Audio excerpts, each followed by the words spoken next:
Das sind mehrere Dinge. Erstens Verantwortung zu übernehmen, Datensouveränität zu erlangen oder zumindest das zu versuchen. Wir sind so sehr bedroht von einem Verlust von Souveränität und auch das in die eigene Hand zu nehmen. Und das ist sehr befriedigend.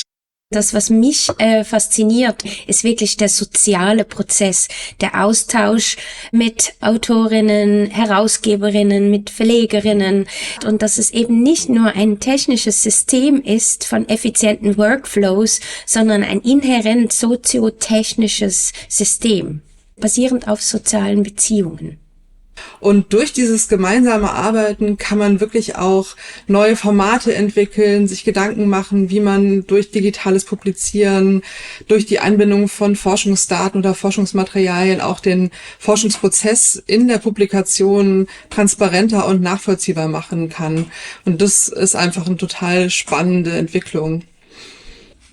Also eine Zeitschrift, die von WissenschaftlerInnen geleitet wird, hat eine viel bessere Qualität. Also das ist insgesamt von der Verarbeitung von Manuskript bis hin zur Veröffentlichung ist es viel besser als bei den großen Verlagen. Das kann ich von meiner Erfahrung sagen.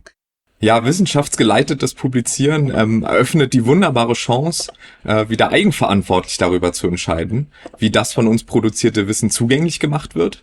Und wissenschaftsgeleitetes Publizieren stärkt also, und das ist mir ganz wichtig, unsere Wissenschaftsfreiheit.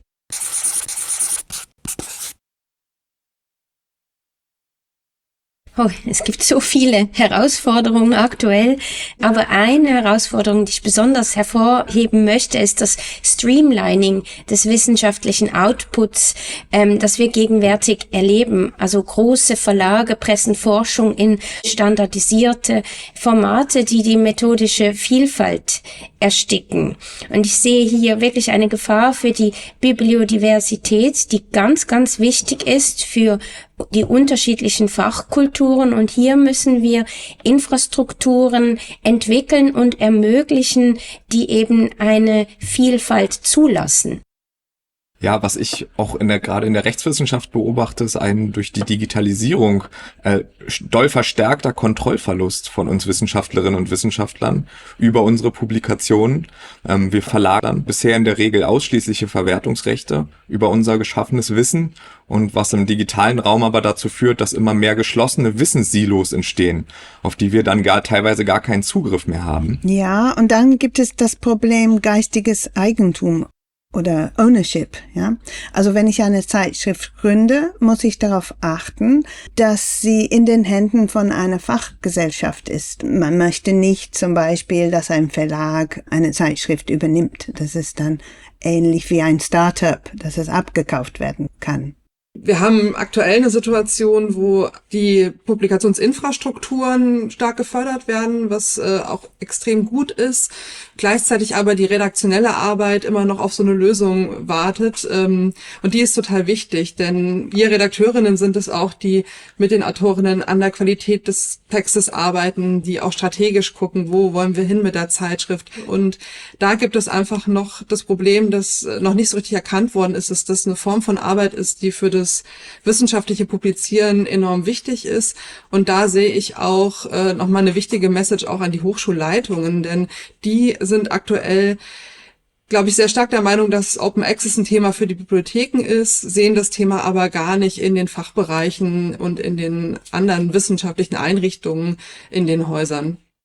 Ja, wir sind lange Zeit schon in eine Sackgasse gelaufen und wir sind jetzt schon in einer deutlichen Krise gelangt. Und das fängt mit den Zeitschriften an, das geht aber weiter in den Daten und wir verlieren die Souveränität. Was kann man dagegen tun? Ich glaube, gestandene Professorinnen und Professoren müssen nicht mehr an ihrer Karriere arbeiten, aber sie haben dann die Aufgabe, doch Missstände, das Wissenschaftssystem aktiv anzugehen, indem sie zum Beispiel eine Diamond Open Access Zeitschrift gründen.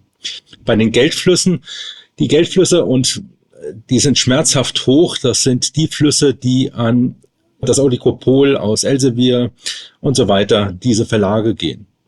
Wir sind ja in einem Reputationssystem gefangen. Das kann man nur langsam verändern und es muss eine langsame Veränderung des Mindsets stattfinden und es muss Verantwortung übernommen werden.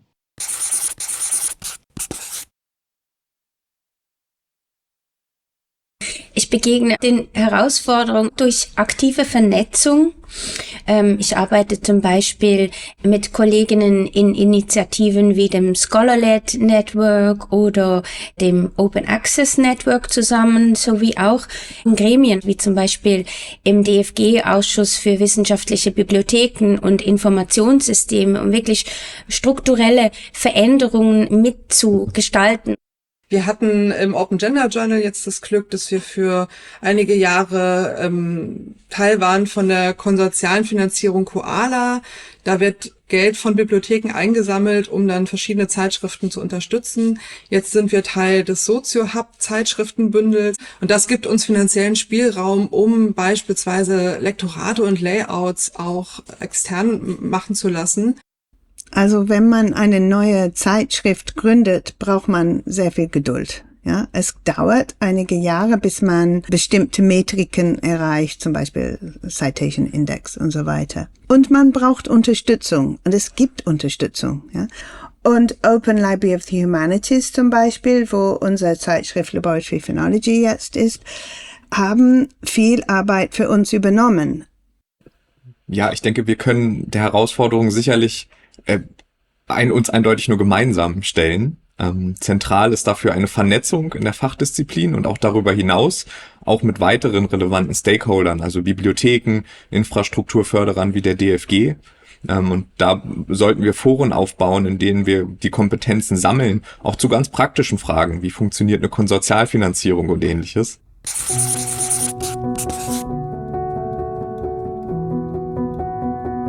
Ja, ich möchte einfach allen Mut machen, die als Herausgeberinnen von Zeitschriften drüber nachdenken, den Schritt in Richtung wissenschaftsgeleitetes Publizieren zu gehen und vielleicht Angst haben, dass da ganz große technische Herausforderungen auf sie zukommen. Die vorhandenen Publikationsinfrastrukturen und die Software, mit der wir arbeiten, die ist spezialisiert auf wissenschaftliches Publizieren und das erleichtert die Arbeit enorm.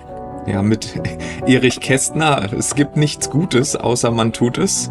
Wir müssen ins Tun kommen und zum Glück müssen wir nicht bei Null anfangen. Es gibt schon jetzt Foren, Netzwerke, Kompetenzen in den Fachdisziplinen, bei den Bibliotheken und auch bei den Forschungsförderern. Ja, ich möchte auch Mut machen und insbesondere Mut machen den Förderinstitutionen, nämlich zur Förderung explorativer und innovativer Publikationsformate sowie auch die Entwicklung von langfristigen Finanzierungsmodellen, die auch redaktionelle und verlegerische Arbeit systematisch mitdenken. Wir können und sollten Studierende und Doktorandinnen jetzt früh einbinden in der Karriere. Nur so haben wir Hoffnung, dass sie weitermachen bei Diamond Open Access in der Zukunft. Was aber Mut macht, ich bin auch Vizepräsident an der TU Darmstadt, sind Gespräche gerade mit ECRs, die sich schon stören an dem Publikationssystem, was man derzeit hat. Die stören sich schon, dass man Rechte an den eigenen Arbeiten verliert. Die stören sich schon daran, wo Geldflüsse hingehen. Also ich habe eigentlich Mut in zukünftige Generationen. Und da zitiere ich jetzt auch Victor Hugo, nichts ist so mächtig wie eine Idee, deren Zeit gekommen ist. Und die Zeit ist gekommen und wir haben Netzwerke und Unterstützung. Eigentlich hat die Wissenschaft sich schon aufgemacht, das bestehende Publikationssystem zu verändern.